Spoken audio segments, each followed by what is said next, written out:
echo of his call.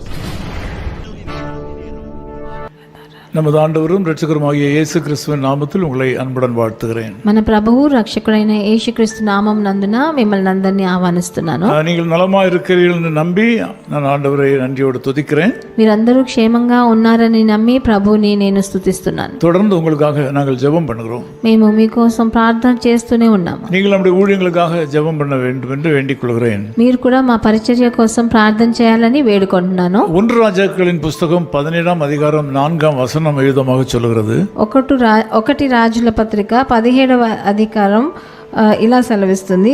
4వ వచనం. அங்கே உன்னை போஷிக்க காகங்களுக்கு கட்டளையிடுவேன். అచ్చటికి నీకు ఆహారం తెచ్చినట్లు నేను కాకోలములకు ఆజ్ఞాపించితిని అని ఆయనకు తెలియచేశాగా. இந்த காலவேளையிலே ஒரு ஆழமான சத்தியத்தை நான் உங்களோடு கூட பகிர்ந்து கொள்கிறேன். ఈ రోజు ఒక లోతైన సత్యాన్ని మీకోసం పంచుకుంటున్నాను. வாழ்க்கையிலே துன்பங்களும் பிரச்சனைகளும் பெருகும் போது, మన జీవితంలో కష్టాలు దుఃఖాలు ఎక్కువైనప్పుడు ஆண்டவர் நம்மை மறந்து விட்டது போல ஒரு உணர்வு உண்டாகிறது. ప్రభు మనల్ని మర్చిపోయాడు అని మనకు ఒక స్మరణ వచ్చేస్తుంది. சத்ருவும் கூட அந்த நேரத்தை அவனுக்கு சாதகமாக பயன்படுத்திக் கொள்கிறான். మన శత్రువు కూడా దాని తనకి సాధ్యంగా అది ప్రయోగిస్తున్నాడు. ஆனால் வேதம் மிக தெளிவாக ஒரு சத்தியத்தை வெளிப்படுத்துகிறது. కానీ గ్రంథం పరిశుద్ధ గ్రంథం క్లియర్ గా చెప్తుంది, தேவன் தம்முடைய பிள்ளைகளின் தேவைகளை முன்னமே அறிந்து அதற்குரிய ஆயத்தங்களை பண்ணி வைக்கிறார். ప్రభువు మనకి కావాల్సిన అక్కర్లని ముందే తెలుసుకొని దాని కోసం అన్ని ఏర్పాట్లు చేసేస్తున్నాడని, முன்னமே நிறைவேற்றியும் வைக்கிறார். దాన్ని నెరవేరుస్తున్నాడు మనకి అంతకు ముందే. ஆண்டவருக்கும் தேவனுடைய பிள்ளைகளுக்கும் இடையில் உள்ள உறவு ஒரு குறுகிய கால உறவு அல்ல. ప్రభువుకి తన దైవజనులకి ఉన్న సంబంధం కొంచెంకాలం ఉన్న సంబంధం కాదు. ஒரு குறுகிய கால இன்சூரன்ஸ் அல்லது காப்பீட்டு திட்டத்தை போன்றதல்ல. కొన్ని సంవత్సరాల కోసం మనం తీసుకున్న ఒక ఇన్సూరెన్స్ ప్లాన్ లాంటిది కాదు. இது நிரந்தர உறவு. ఇది ఒక నిరంతరమైన సంబంధం. பெரிய தீர்க்கதரிசியாக இருந்த எலியா தீர்க்கதரிசி தன்னுடைய வாழ்க்கையில ஒரு கஷ்டமான சூழ்நிலையில தன்னுடைய ஜீவனுக்காக ஓடுகிறார். మన పరిశుద్ధ గ్రంథంలో పెద్ద దీర్ఘదర్శి అయిన ఎలియా దీర్ఘదర్శి తన జీవితంలో ఉన్న ఒక చాలా కష్టమైన రోజుల్లో తన జీవితం కోసం పరిగెడుతున్నాడు. அவர் சாதாரணமான மனிதர் அல்ல, பெரிய அற்புதங்களை செய்தவர். ఆయన సాధారణమైన సామాన్యమైన మనిషి కాదు, పెద్ద పెద్ద అద్భుతాలు చేసినవాడు. அவர் பயந்து போய் ஒரு ஆற்றங்கரையிலே போய் இருக்கிறார்.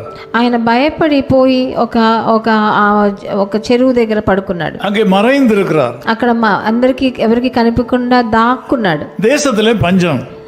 దేశంలో చాలా కష్టమైన పరిస్థితి. எல்லா இடங்களிலும் ஜனங்கள் பஞ்சத்தால் வாடிக்கொண்டிருக்கும் போது, అక్కడ ఏమీ దొరకకుండా ఎంతో నిష్ఠూరంలో ఉన్నప్పుడు தேவன் தம்முடைய ஊழியக்காரருக்கான காரியங்களை ஆயத்தம் பண்ணி வைத்திருந்தார். ప్రభు తన పరిచర్య చేసే వాడి కోసం ఎన్ని కష్టాలు చేశాడని చూడండి. ஆற்றங்கரைக்கு போக சொன்ன வேளையில ஏன் ஆண்டவர் இதுமாக சொல்கிறார் என்று அவர் யோசித்திருக்கலாம். ఎందుకు ఆ చెరువు దగ్గరికి వెళ్ళాడు అని వెళ్ళమంటున్నాడు ప్రభు అని ఆయన ఆలోచించుండొచ్చు. 1 రాజాக்கள் 17:4-9 ஆகிய வசனங்களை நான் படிக்கும்போது, 1 రాజుల పత్రిక 17వ అధికారం 4-7వ వచనం చదివేటప్పుడు, இந்த எலியா தீர்க்கதரிசியை போஷிப்பதற்கு ஆண்டவர் காகங்களையும் ஒரு விதவையையும் பயன்படுத்தினார். ఎలియా దీర్ఘదర్శిని పోషించేదానికి కాకోలములను ఒక విధవరాండ్రను తన ఏర్పాటు చేశాడు. எலியாவை போஷிக்கும்படி கட்டளையிட்டார் என்று வேதம் சொல்கிறது. ఎలియాని పోషించేదానికి ఆజ్ఞాపించాడు అని మనం చూస్తున్నాం. பஞ்சம் வந்ததோ இல்லையோ, వాళ్ళకి అన్నం దొరకకుండా పోయిందో ఏమో, தேசத்திலே மக்கள் என்ன கஷ்டப்பட்டாரோ அது வேறு விஷயம். దేశంలో ఎంతో మంది ఏం కష్టపడ్డారో మనకు తెలియదు. ஆனால் தம்முடைய மகனாகிய எலியா தீர்க்கதரிசி மேல் ஆண்டவர் அக்கறை கொண்டார். కానీ తన ప్రియమైన బిడ్డ మీద ఆయన ఎంత సహానుభూతి చూపించాడు. இந்த உலகத்தை சிருஷ்டித்த வேளையிலும் ஆண்டவர் அப்படித்தான் செய்தார். అలా ఈ లోక ప్రకారమైన మనుషులు కూడా అలాగే చేస్తాడు. எல்லா காரியங்களையும் சிருஷ்டித்ததுக்கு அப்புறமாக ஆண்டவர் மனிதனை உருவாக்கினார். ఈ లోకం సృష్టించే అప్పుడు కూడా అన్నిటినీ ఆయన ఏర్పాటు చేసి ఆఖరిగా మనిషిని ఏర్పాటు చేశాడు. இன்றைக்கு நீங்கள் ஒரு தேவையில இருக்கிறீர்கள். ఈ రోజు మీకు ఒక అక్కర్లో ఉన్నారు. அது எப்படி சந்திக்கப்படும் என்று உங்களுக்கு தெரியாது. అది ఎలా సంధింపబడతదని మీకు తెలియదు. நீங்கள் தேவனுடைய பிள்ளையாக இருந்தால், మీరు దేవుని జనుడిగా ఉంటే, தேவனிடத்தில் விசுவாசம் உள்ள தேவ பிள்ளையாக நீங்கள் ஆண்டவருக்கு சித்தமானதை செய்தால், మీరు దేవుని మీద విశ్వాసం పెట్టి ఆయన చిత్తం మీ జీవితంలో చేస్తే, இன்றைக்கு உங்களுடைய தேவையை சந்திப்பதற்கு அவர் முன்னமே ஏற்பாடு பண்ணி வைத்திருக்கிறார். ఇప్పుడు ఈ రోజు మీ అక్కర్లను తీర్చేదానికి ఆయన ముందే ఏర్పాటు చేసి పెట్టాడు. நீங்கள் அதை பெற்றுக்கொள்ள வேண்டும். మీరు దాన్ని పొందుకోవాలి. நீங்கள் சுதந்திரித்துக் கொள்ள வேண்டும். దాన్ని స్వతంత్రించాలి. உங்களுக்கு ஒன்றும் குறைவுபடாது. మీకు ఏ తక్కువ కొరత రాదు. நீங்கள் ஜெயம் பெறுவீர்கள். మీరు విజయం పొందుతారు. தேவ சமூகத்தில் காத்திருந்து ஜெபித்து பாருங்கள். మీరు దేవుని సన్నిధిలో వేచి ఉండి ప్రార్థన చేసి చూడండి. இதே வெளிப்பாட்டை உங்களுக்கு கொடுப்பார். ఇదే దర్శనాన్ని మీకు కూడా அவர் உங்களை முன் அறிந்திருக்கிறார். ఆయన ముందే మిమ్మల్ని అన్ని తెలుసుకున్నాడు. మీ గురించి உங்களை அவர் தம்முடைய கரத்தில் வரைந்து வைத்திருக்கிறார். ఆయన మీ అరిచేతిలో మిమ్మల్ని దిద్దుకున్నాడు. இன்றைக்கு இப்படி ஒரு இயற்கைக்கு அப்பாற்பட்ட ஒரு சம்பவம் உங்கள் வாழ்க்கையில் நடக்கும். ఏది ఎట్లాగా జరగనిది, ఈ లోక ప్రకంగా జరగనిది మీ జీవితంలో జరుగుతుంది. நீங்கள் பெற்றுக்கொள்ளுங்கள். మీరు దాన్ని పొందుకోండి. ஏற்கனவே ஆயத்தம் பண்ணப்பட்டாயிற்று. అది ఆయన ఏర్పాటు చేసేసాడు. ஜெபிக்கலாம். ప్రార్థన చేద్దాం. நேசபிதாவே உமக்கு நன்றி செலுத்துகிறோம். ప్రియ తండ్రి మీకు కృతజ్ఞతలు இந்த చెల్లిస్తున్నాను. ஜெபத்தில் கலந்து கொண்டிருக்கிற மக்கள் அநேக தேவைகளுக்காக கவலைப்பட்டு கொண்டிருக்கிறார்கள். నాతో ఏకీభవించే జనులు వాళ్ళకి ఎన్నో అక్కర్లు ఉన్నాయి, దాని గురించి బాధపడుతున్నారు. சில நீண்ட காலமாக ஜெபம் பண்ணி கொண்டிருக்கிறார்கள். కొంతమంది చాలా సంవత్సరాలుగా వేడుకుంటున్నారు. இவருக்காக நீர் ஆயத்தம் பண்ணி வைத்திருக்கிற ஆசீர்வாதங்களை கண்கள் காணவில்லை. కానీ మీరు వాళ్ళ కోసం ఏర్పాటు చేసిన ఆశీర్వాదాలను వాళ్ళ కళ్ళు చూడలేదు. இந்த மக்களுக்காக நீ செய்து வைத்திருக்கிற நன்மைகளை எந்த செவிகளும் கேட்கவில்லை.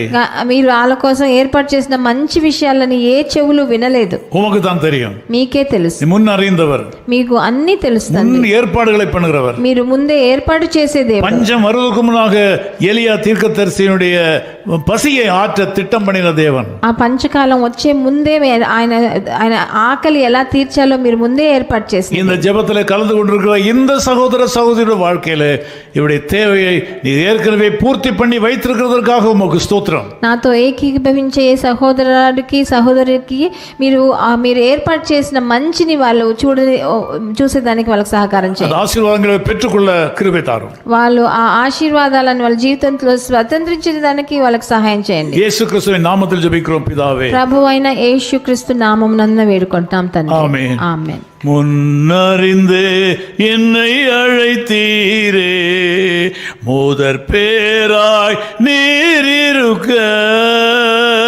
முன்னறிந்தே என்னை அழைத்தீரே, முதற் பேராய் நீரிருக்க. ஆவியால் அபிஷேகித்தீர் என்னையுமே, சாயலில் நான் வளர. ஆவியால் அபிஷேகித்தீர் என்னையுமே, சாயலில் நான் வளர. என் இயேசுவே நேசித்தீரோ, மாத்திரமையா. என் இயேசுவே நேசித்தீரோ, எம்மாத்திரமையா. இன்னும் நன்றியுடன் துதிப்பேன், இன்னும் நன்றியுடன் துதிப்பேன், இன்னும் நன்றியுடன் துதிப்பேன். His Call Ministries, 10 Muhammad Abdullah 2nd Street, opposite International Cricket Stadium, Chepauk, Chennai 600005, India. Phone 914428528282. Mobile phone and WhatsApp 919841271858. Email sam@echoofhiscall.org. Website www.echoofhiscall.org. God bless you.